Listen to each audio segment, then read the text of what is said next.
চলো। হরে কৃষ্ণ। আমরা নাগেশ্বর ধামে রয়েছি।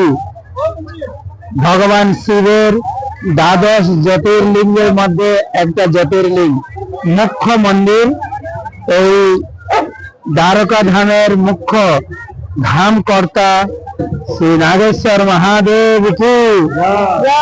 আর আমাদের ভোলানাথের বাহন আমাদের এসে গেছেন আমাদেরকে আশীর্বাদ করার জন্য।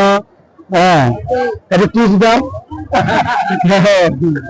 এই নন্দী বাহন আমরা এখানে এসে দেখতে পাচ্ছেন শিব ঠাকুর উপরে থেকে কৃপা করছেন সবাইকে।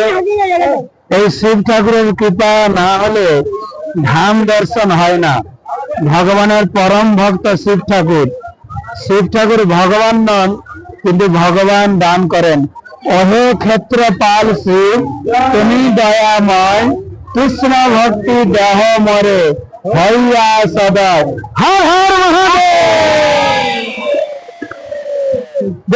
হর হর হর হর হর হর।